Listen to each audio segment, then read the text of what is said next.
summer is an exciting time of year for many Americans. It's a time for adventure, for relaxation, for quality time spent with friends and family. But like seemingly everything else, summer activities are more expensive in the Biden economy. The cost of gas for a family trip is up 45% since President Biden took office. Food for a summer cookout costs 10% more than it did last year. And fees for summer camp are giving parents sticker shock. Even just keeping the house cool has climbed 8% since last summer to over $700. And of course, Mr. President, this is a small sampling of what Americans have been going through for the past 3+ years.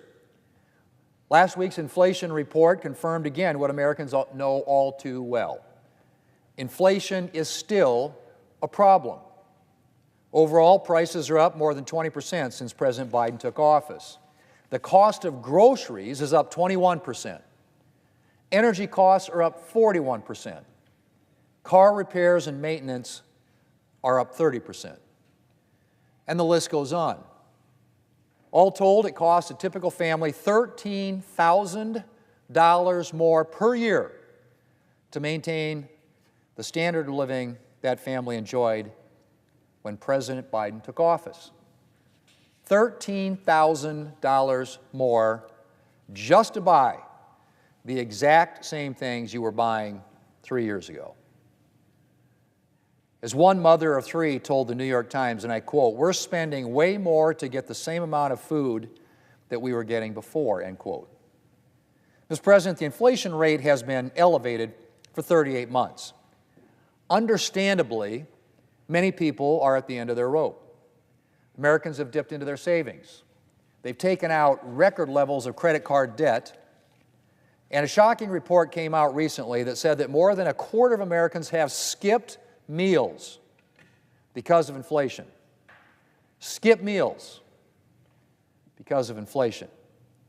And Mr. President, the cost of dealing with inflation is adding to Americans' financial pain. To fight inflation, the Federal Reserve has been forced to keep interest rates high, which affects Americans' finances in a variety of ways. Many Americans turn to credit cards, racking up record levels of debt to cope with inflation. And higher interest rates, in part the result of the Fed's actions, are making credit card bills harder to pay down. The same is true for car payments.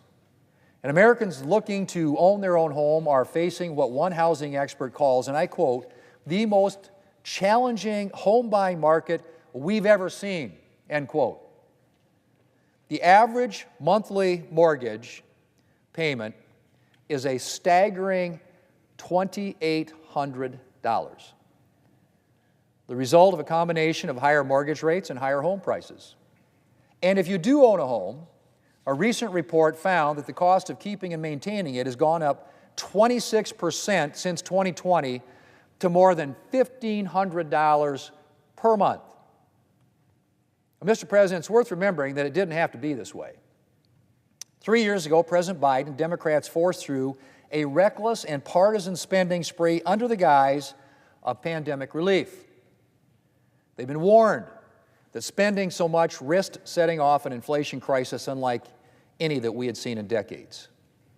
And yet they chose to ignore those warnings and push through $1.9 trillion in new government spending. Inflation almost immediately began surging as a result. It is the textbook definition of inflation: too many dollars chasing too few goods. And then instead of learning the lesson, they move forward with even more reckless spending plans. Well, fortunately, the Democrats' $3.5 trillion Build Back Better spending spree failed to get off the ground, but they've steadily run up the debt with their so-called Inflation Reduction Act, whose true cost continues to grow. And the student loan forgiveness schemes the President has put in place come with a price tag in the hundreds of billions of dollars. And it's clear that if President Biden gets a second term, there will be a lot more lavish spending on the docket. Plus, you have the President's proposed tax hikes. And then there are the expiring tax cuts. In 2017, Republicans delivered tax reform that lowered rates across the board and allowed families to keep more of their hard-earned dollars. But those tax cuts are set to expire next year. And the President Biden, seems willing to let that happen.